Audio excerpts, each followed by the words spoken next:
Hi everybody, I'm Zilla Blitz and welcome to our continued playthrough with Lords of Heaven from Phalanx. This game is currently on Gamefound as I'm making this video on September 2024, and there's a link down below if you'd like to check that out. We're going to jump in and pick up our gameplay. We were halfway through the first Crusade. We're going to play through the rest of the first Crusade, then play the second Crusade. When we left off, the Seljuks were up in victory points, 3-1 over the Crusaders.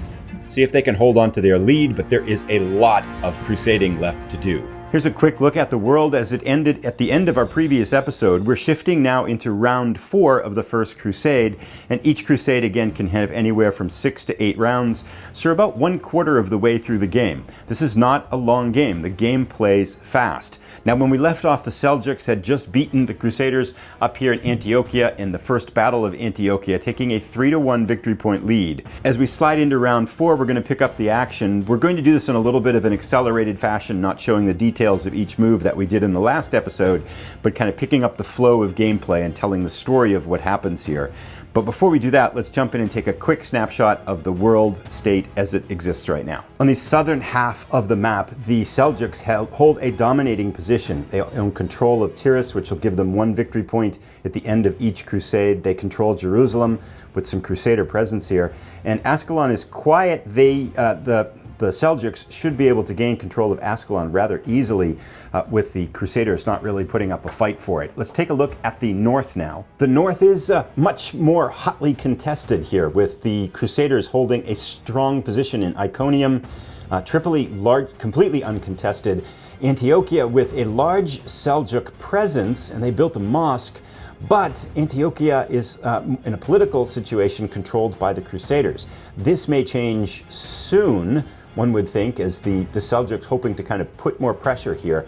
Edessa is controlled by the Crusaders, and they have built a citadel there to try to lock up that city. So as we head into the 4th round and the Seljuks' turn here, the question for the Seljuks here is, do we want to continue battling here to try to kind of gain another military victory and drop the morale of the Crusaders, or do we want to try to build up some presence in Antiochia, shifting to perhaps controlling the city? Likewise, Tripoli is open for the taking, or the Seljuks could spend more influence down in the south. Crusaders, from their perspective, it would be nice to this is kind of a big battle zone. It'd be nice to build a citadel here, or perhaps get some fortresses in the area to lock up this presence a little bit more and give them a little bit more of a military chance down here in Antiochia. Otherwise, they probably should start to think about how they can drift into the south, or perhaps quickly gain control of Tripoli here, which is still uncontested. As we move into round 4, however, we are going to play the short game for the Seljuks. They are going to launch another battle here in Antiochia. The Seljuks go all in for the Battle of Antiochia, and the Crusaders respond in like. This was an epic fight around the area here. The Seljuks picked up 14 swords here. The Crusaders rolled poorly in terms of swords, which doomed their effort there after they did bring reinforcements into the area. It's a bloody battle as well, with the Seljuks picking up 4 casualties inflicted on the Crusaders. That wipes out every single unit that the Crusaders had, including their very expensive knights. A strategic error here, perhaps, by the Crusaders here as we get halfway through this first Crusade. Knights slaughtered around Antiochia. Outside, for the Seljuks, they suffer 3 casualties though, so they lose all of their ground troops, leaving only their knights as victors in this extremely costly battle for the Crusaders. So the Seljuks pick up 3 victory points, giving them 6. Crusaders pick up 1 more, giving them 2. Seljuks open up a 4-point lead with another devastating loss on the Crusaders outside of Antiochia. After the bloody battles around Antiochia over the middle of this crusade, neither side really has the troop force to be able to launch any sort of a battle. So the Crusaders develop and build a fortress between Iconium and Antiochia to try to reinforce Antiochia going forward. We head now to round 5. The Seljuks take advantage of the lull in the action here. By discarding a card and getting 5 points worth of anything, they elect to take them all in ground forces, as they lost heavy losses here in these 2 battles of Antiochia, so replenishing their army. Crusaders still need a lot of everything after these losses in Antiochia. We do an income round for them. They do pick up 2 ground troops as some reinforcements and 10 gold, which will be helpful. Antiochia looks like it's going to be tricky to hold on to, though, as the Seljuks have replenished their forces as they head into round 6. Round 6 of our first crusade, the Seljuks go all in again in Antiochia, trying to rack up the victory points while they can and put military pain on the Crusaders. The Crusaders to this time don't commit many forces. They've seen enough in Antiochia. They're conceding the battleground at the moment here, but the Seljuks pick up the win with the benefit from their mosque as well as more troops and zeal here. The Crusaders don't commit many forces at all, bluffing really in their defense. In terms of casualties, the Seljuks inflict 2 on the Crusaders. There are no troops here, so the presence of in Antiochia goes off the board for the Crusaders. Their military presence has been extinguished here in Antiochia. To the Crusaders' benefit, though, they do pick up this card that has 2 on it and 2 more from their die rolls, which means all 4 of the ground troops are wiped out in the battle here. So although the military presence has been wiped out for the Crusaders in Antiochia, leaving the location 100%, really, at least the outside of the location, 100% in their control, the Crusaders do manage to extract some ground troop casualties and expend some more zeal here by the Seljuks. But the Seljuks pick up 2 more points, giving them 9, Crusaders at 3. It's a rout here for the Seljuks as we're halfway on nearing the end of the first crusade. The Crusaders in round 6 take a different tack and play a presence action. We have presence adjacent to Antiochia here in Tripoli. They pay 5 gold and take control of Tripoli. Likewise, down in the south, the Crusaders who have presence in Jerusalem can pay 5 gold, which they got from their income in the last turn, and take control of Ascalon. This gives the Crusaders control of 5 of the 7 locations currently in the Middle East here. So political influence is strong. They also spend their last remaining gold to bring some military support into Ascalon, creating a little bit more of a headache for the Seljuks down to the south. Let's head to round 7. The first crusade is going all 8 rounds here, and the Seljuks in the beginning of round 7 respond in kind, playing a presence action to flip control down here of Ascalon. And up in the north, the Seljuks pay a hefty 5 gold fee to place presence at the top level of Antiochia, knocking the Crusaders down 1. By the end of their turn here in round 7, the Seljuks now have control of 4 of the 7 cities. Crusaders desperately need both money and troops, so they play an income action which brings in 3 ground reinforcements as well as a whopping 15 gold thanks to their control of cities, some of the income levels on the cards, and then the 2 bonus for this turn. So regaining finances and bringing back troops in, the Crusaders really need to turn this around. Seljuks likewise are completely broke after their last presence action in round 7. So they start off round 8 by also running an income. Income is profitable as you get towards the end of the rounds because you have all these cards stacked up at the bottom. So this income action, because of the compounding effect of the cards played before it in the previous turns of the round, gets 1 gold, 2 gold, a troop, and 3 gold. That helps out a lot, which gives the Seljuks 13 gold, 2 troops, and a faith token as well. So they have replenished their forces. As I started this crusade out, I thought the side that goes first has a unique advantage, but what I realized is the side that goes last has a unique advantage as well, because the Crusaders are able to play one last presence action that had a special value that allowed them to knock out the military support in Jerusalem here, but they were able to flip Ascalon, bring support into Tyrus up here as well, pay 5 for that because of all the income they had from the last turn. And then if we look up north, because the Seljuks hadn't built a citadel here, we were able to pay 1 gold, the difference literally, and flip Antiochia, giving the Crusaders control of 6 of the 7 cities as the first crusade ends here. That's a huge flip of events by playing that presence action on the last turn. That seems to work really well. Now the Seljuks will go first as we start the second crusade, but this will tighten the score up considerably. So at the end of the first crusade, you get points for each city you control. With the influence of the political influence the Crusaders have been able to manage to wrangle here, they add 6 to their 3, which gives them 9.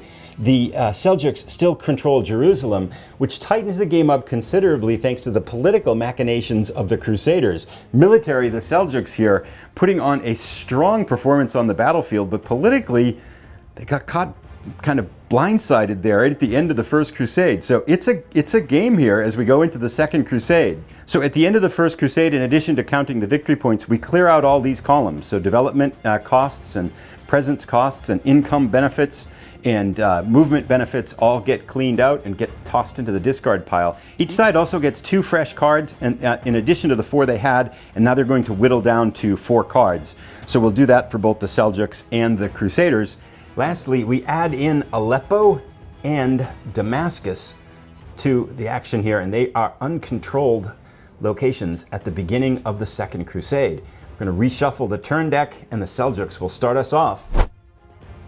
So as we start the Second Crusade, the Seljuks are going to try kind of a double move play here. They've played this local armed forces for development and built a fortress nearby between Edessa and Antiochia. But then they can trigger the event here, which basically is place 1 military presence in an area, gain 2 troops, and start a battle or a siege. So they're going to do that and try to lay siege to Edessa here. Now, sieges work pretty much the same way as battles, except the area is landlocked, so you can't bring in allies or your troops from adjacent areas to reinforce the battle that's going on, the siege that's going on in the area. It's just the troops that are in the area. So we can see here that basically the Crusaders don't have any military troops. The Seljuks have this 1 military presence here, but the presence of the siege gives the defenders a bonus. Now, if the Seljuks win this siege, then their presence moves to the top spot and the Crusaders are removed. If the defenders win it, they get an extra victory point for defending the siege here. So we'll set this up. An epically close siege. We have 2 strength card played by the Crusaders for the defense. The defender in a siege can play 1 unit and can play an extra unit when you have a citadel involved, and the citadel gives a +2 bonus. So that gives 4 + 1 is 5, 7 for the defense. Seljuks are down below. They've got 2, they brought their knights here, 5, 6, 7. They have 1 die roll because they have the military presence there. They got this. Now they have 1 mosque in play, so they can re-roll this. If this isn't a sword, then the battle ends up in a tie. The siege ends up in a tie. Now the rules don't say what happens in a tie. It's a prototype, these things happen. So I'm going to say the defender wins ties, but we'll see. The Seljuks could get the victory here on their re-roll, and they do. They get 2 swords. So they pick up the extra 2 swords they need for the victory, and Edessa falls. So we come back over to Edessa. We're going to remove the Crusader presence here, and then slide in the Seljuk presence. Each side gets 1 victory point for participating in the siege. The rules don't mention the victor getting an extra victory point if they win a siege. I think they just gain control of the city here. But Edessa falls to the Seljuks. The Crusaders lose ground in the north. The Crusaders decide by controlling 5 of the 7 cities, or 5 of the 9 cities here, to collect taxes and get income. They pick up 12 gold, 2 units, and a faith off of this. The Seljuks, with their 12 gold coins, decide to play for presence and flip the very tight political situation. They flip Ascalon paying 1 gold to get that difference. They flip Tyrus to get 3 here. That pays 4. They're going to pay 5 to take the political presence here in Damascus, which gives them control of that. And then lastly, they pay 1 to flip the precariously balanced Antiochia back to their side. This gives them, the political situation here with 2 players seems pretty tipsy-turvy, and that's a good move for Seljuk. They gain control of a number of cities here, 1, 2, 3, 4 cities added to their total. So as we go into the back half of round 2 here in the Second Crusade, the Seljuks now control 6 of the 8 cities that are under control, with Aleppo still being neutral. But the Crusaders have a much larger sum of money, so I think this is a case where we can have the Crusaders do the same action and bring down Damascus. Damascus doesn't have enough gold. I'm sorry, the Seljuks don't have enough gold to answer, so I think that's going to tip the balance in the next round. So the Crusaders have a better gold supply. They have a card that allows them to use faith to flip the presence in 1 city as well. So they can spend 8 of their 16 gold, only half of it, and basically return the favor, upsetting the presence in most of the cities that the Seljuks just took over. So the political battle continues. I'll reset the south here. So Tiras and Ascalon go back to the Crusaders. In the center, the Crusaders actually don't have enough presence markers to take Damascus. So they spend 5 to take Aleppo, to take both. So they're going to just collect presence in Aleppo and concede Damascus to the Seljuks. They already control Tripoli, and in the north, they flip the political situation in Antiochia as well. But now, instead, you might think this is going to go back and forth for the whole time. The problem is now the Seljuks don't have any money. They just have 2 gold. So they cannot return the favor in this subsequent round. But that ends round 2. So as this round ends, the Crusaders actually control 6 of the 9 cities. Should the game end now, they're trailing by 1 victory point, but they would gain 3, they would win by 2. So the Seljuks actually, if the Crusades were ended now, they would actually lose. So the Seljuks need to really get on the ball here as we head into round 3. The cost of development is very cheap right now as we're still in the early rounds. So the Seljuks take advantage of that by building a citadel here in Damascus, which has basically cost them nothing. And they have a special event on their card that gets them a gold and a troop as well. So that, I think, makes sense to do early on. This should lock down Damascus and protect it from loss. The Crusaders likewise take advantage of development, building a citadel here in Ascalon, which will make it impossible for the Seljuks to just flip presence here and take control of the city. Now, there is an event here that says they can play 2 troops anywhere they want to, but they don't have any of the tokens, the presence tokens left. All 10 are deployed to the region. So I'm not sure if that means we could move them from someplace else, or that means we can't take advantage of that event. I'm going to play that we can't do that, but I'm not sure of the rule on that one. Round 4, the Seljuks restock their coffers with funds, playing an income move, gaining them 12 gold and 3 troops. They now have a hefty stockpile of troops and a hefty stockpile of cash, which with to act on the back half here of the Second Crusade. The Crusaders build a citadel in Tiras. This is their 3rd and final citadel, which will get them an extra bonus point at the extra victory point at the end of the game, and it locks up Tiras from a presence action, so it makes it politically stronger here. Crusaders lock this one down. Now the cash-laden Seljuks will try to go. The Seljuks' best action here is to play for presence in round 5, actually.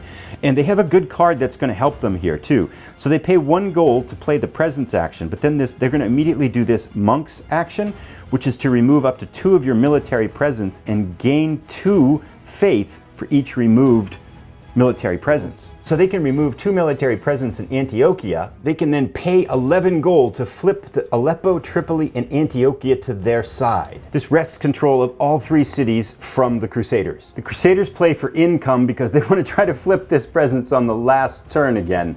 So they gain 12 income, a troop, and then 3 faith should things head to battle. Our first crusade went 8 turns, but there's a 1 in 3 chance this will be the last round of the Second Crusade, which would actually position the Crusaders here in excellent shape. And it is. We get the last round card for the Crusaders. So this will be the last round. The Seljuks here are short on cash, so I'm not sure what we're going to be able to do to try to prevent the surge or change in presence that's going to happen in the last round by the Crusaders. I don't see a way for the Seljuks to pick up the difference in the cities they're going to lose. I think they're going to fall 1 victory point short, but we're going to try this anyway. They're going to launch an attack. So they play to move, they gain faith, and we're going to move everything up to Iconium where there are Crusaders and see if we can beat them in battle. In order to start a battle, we have to find Crusader troops, and the only ones that are present here are in Iconium. So we're going to pay 1 gold to move troops from Antiochia, 2 gold to move troops from our troops in Edessa. That will put everybody here in Iconium 2 military units against 2 military units for 1 final battle. So we'll set this battle up, the last battle of Iconium here, and I just realized the Seljuks do have a card that I think can get them that last point, which would get them a tie, and they control Jerusalem. So we'll see how this goes. So with cards, units, and faith, it's actually evenly balanced at 9-9. The fortress nearby for Iconium, though, swings the balance in favor of the Crusaders as we go to the dice. It's 11-9 Crusaders. The Seljuks will roll first here. We'll see how this goes. They get 1 sword. So they don't have enough now. Let's see what the Crusaders get. Oh, they got 2 swords. It's not enough to swing it. The Seljuks can re-roll 1 of these Let's see if they get, oh, they get 2 swords. They just fall short. They only have 1 mosque, so they can re-roll 1 of them. But they can't tip the balance of the fortress. They lose the battle by 1, giving the Crusaders 3 victory points, and this will surely lock up the win for the Crusaders. Each side loses 1 troop due to casualties. The faith is expended. We'll put the troops back in. The Seljuks actually don't have enough funds now to pay to get their troops back, because they have expended all of their gold, so they lose all of their troops. The Crusaders have plenty of cash. They will spend 3 gold to get the troops back into their stockpile. And we go to the Crusaders' last action, but it is all but over with the presence action for the Crusaders now. Crusaders spend 7 gold to flip Tripoli, Antiochia, and Aleppo, putting a massive political surge at the end of the Second Crusade here. The shift in political control leaves the Crusaders with 6 cities and the Seljuks with 3 as the Second Crusade comes to the end. Let's tally up the victory points. Seljuks control Jerusalem, Damascus, and Edessa, giving them 3, moving them from 12 up to 15. The Crusaders control the other 6 locations, giving them 6 and moving them up to 19. Also, if we look at the Crusaders player mat here, Crusaders have played all 3 of their citadels, giving them an extra point, making the final score Crusaders 20, Seljuks 15. So that ends our Second Crusade, and the Crusaders pick up a 20 to 15 victory point win by controlling political control over a majority of the Middle East. I'm going to create a 4th video. I was thinking to add my impressions to this, but this is going to get kind of long. Put a link to it as soon as it's ready. I'm going to offer some thoughts on 2-player and 4-player. Precursor, it's very different. And I'm going to offer my thoughts on Solitaire as well. I'll be back. I'll put a link to that video as soon as it's ready. Thanks for watching, everybody.